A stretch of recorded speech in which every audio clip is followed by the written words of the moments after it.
Graça e paz, irmãos, irmãs, mais um dia juntos aqui e aproveitando esse tempo de quarentena, tempo de confinamento, nós estamos podendo compartilhar a palavra de Deus através da internet, né, dos instrumentos que nós temos disponíveis para poder estar junto de você. A gente espera sempre, né, que você esteja bem, seja encontrado bem. A minha preocupação como pastor é que você possa estar superando as dificuldades nesse momento difícil, que você possa estar encontrando soluções para as adversidades que você tem enfrentado. E eu quero aqui te encorajar, quero trazer ânimo para a sua vida com relação a esse tempo, que eu tenho dito que é um tempo difícil, mas também um tempo oportuno de Deus, né? Porque nas crises é que as oportunidades surgem, né? Parece um jargão, né? Mas isso é a mais pura verdade, né? Enquanto tem uns reclamando, né, que principalmente aqueles que que têm comércio, né, estão buscando outras alternativas, gente que está trabalhando, gente que está se utilizando de todas as ferramentas possíveis para que as vendas possam acontecer, né? E outros simplesmente que fecharam as portas e estão chorando, né? Cruzaram os braços e estão se lamentando. Aqueles que estão trabalhando com certeza estão pegando venda daqueles que estão se lamentando, chorando de braços cruzados, né? Então nesse tempo específico é que nós conseguimos saber quem é criativo, quem traz soluções, quem corre atrás, quem não desanima, né, quem não se permite estar sendo vencido pelas adversidades.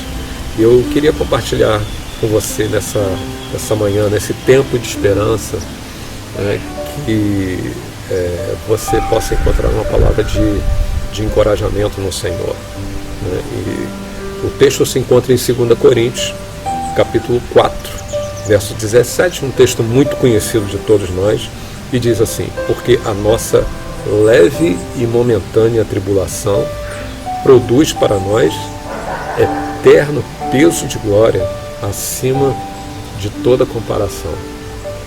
Então, olha só, a nossa tribulação é leve e momentânea, né? E a glória, o peso da glória é eterno.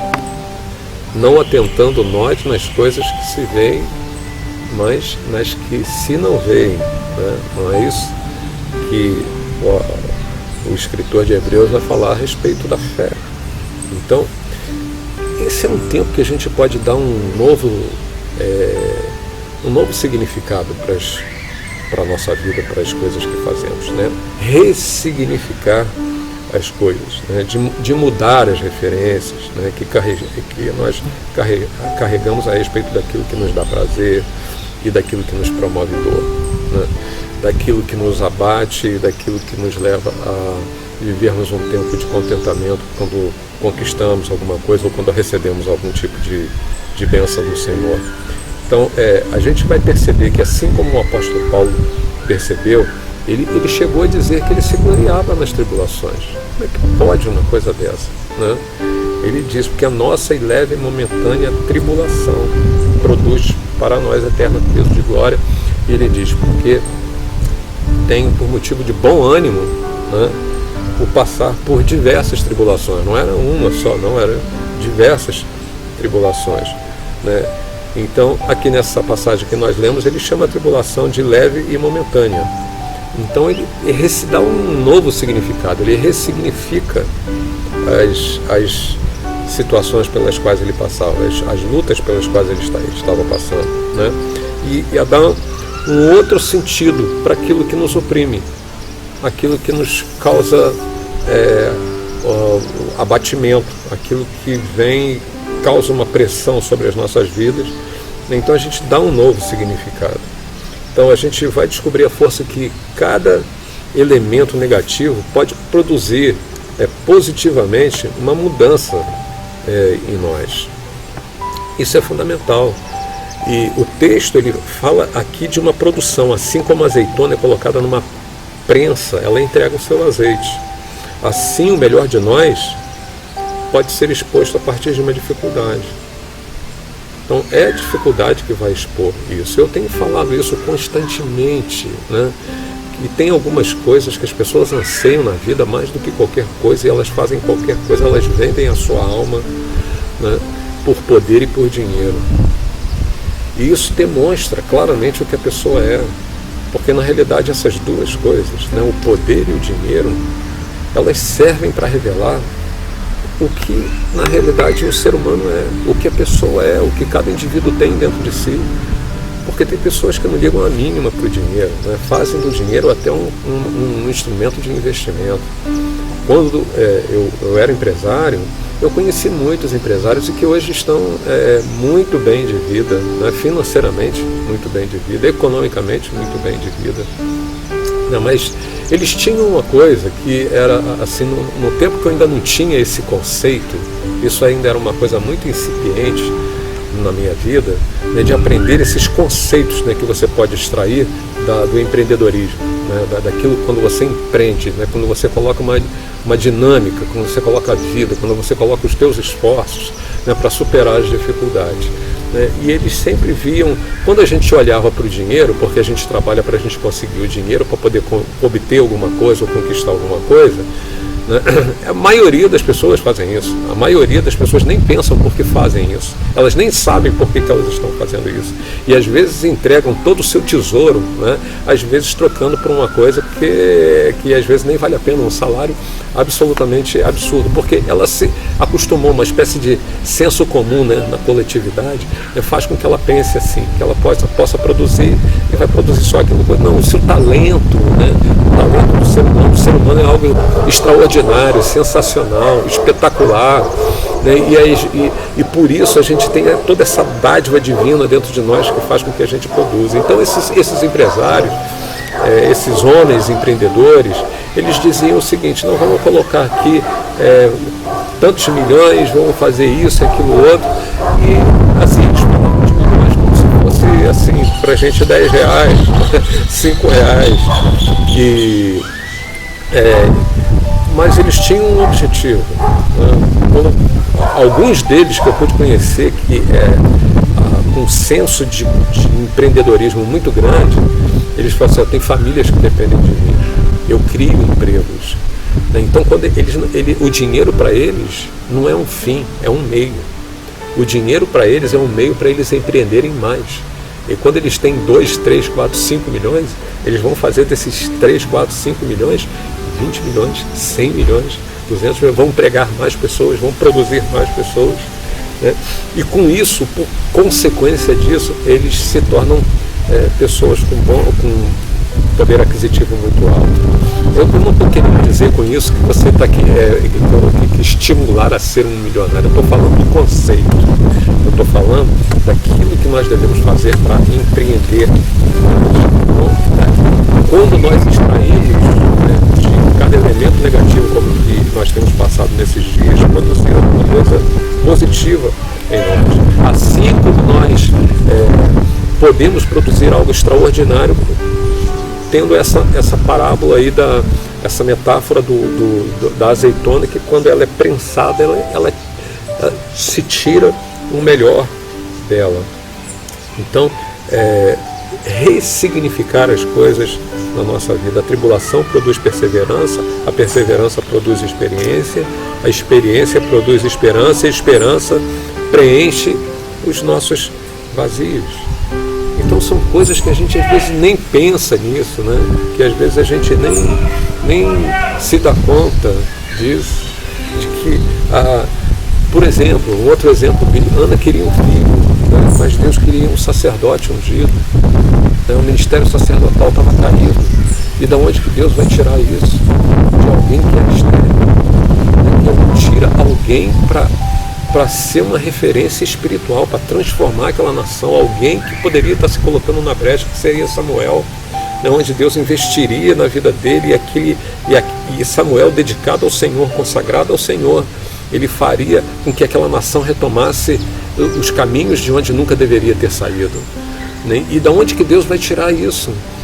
Né? O sacerdote havia se corrompido, né? Os filhos de Eli, Ofni e Finés, né, estavam completamente corrompidos.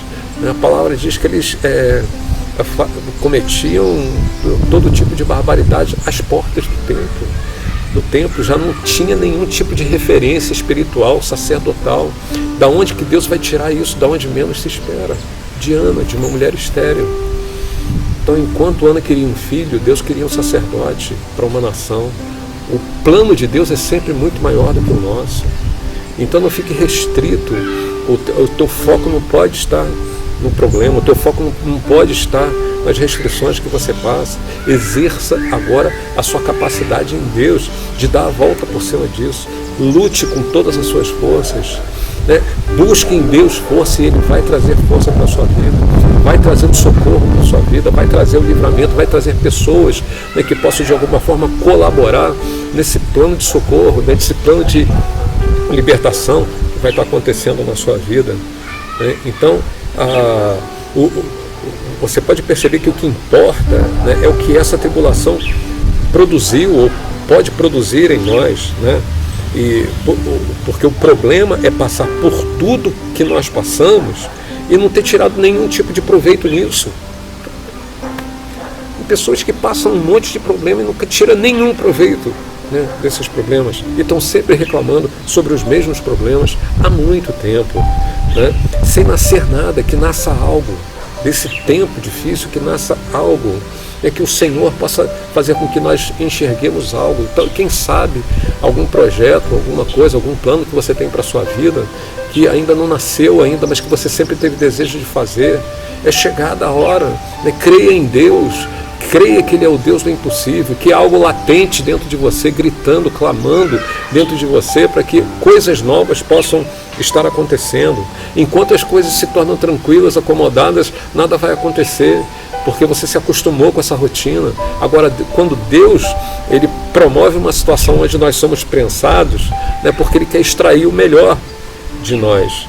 Então, nosso cérebro, em todo o tempo, ele forma padrões. Ele quer formar padrões, né?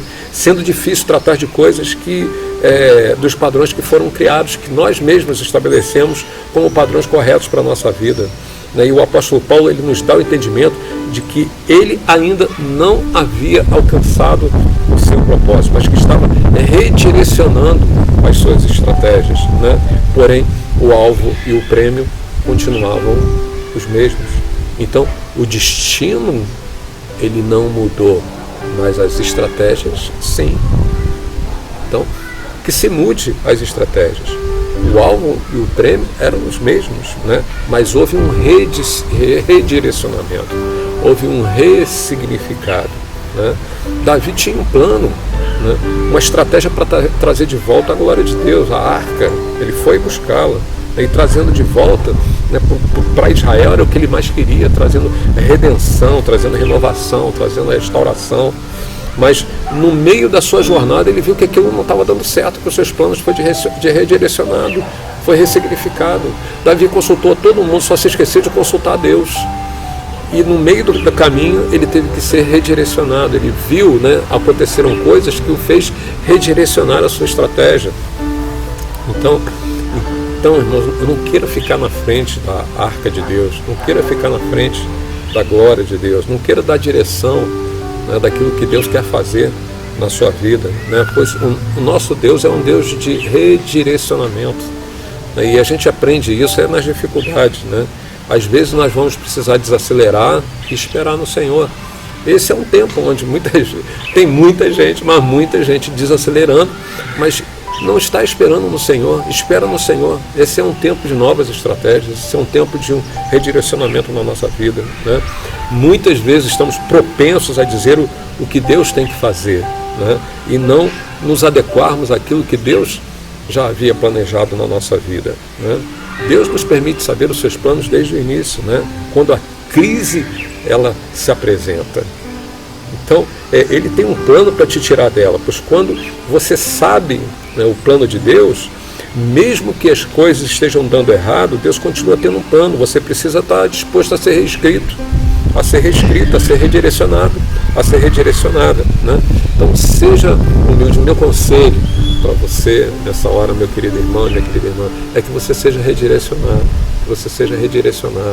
que você possa aprender, nesses tempos onde você precisa esperar no Senhor, onde você precisa mudar talvez as estratégias, que você comece a planejar algo novo na sua vida, e nesse processo Deus traga aquilo que você sempre sonhou, que está aí gritando dentro de você e que você nunca teve talvez coragem de colocar em prática, né? Nesse tempo que o Senhor possa trazer esse redirecionamento, essa vida de significado para você.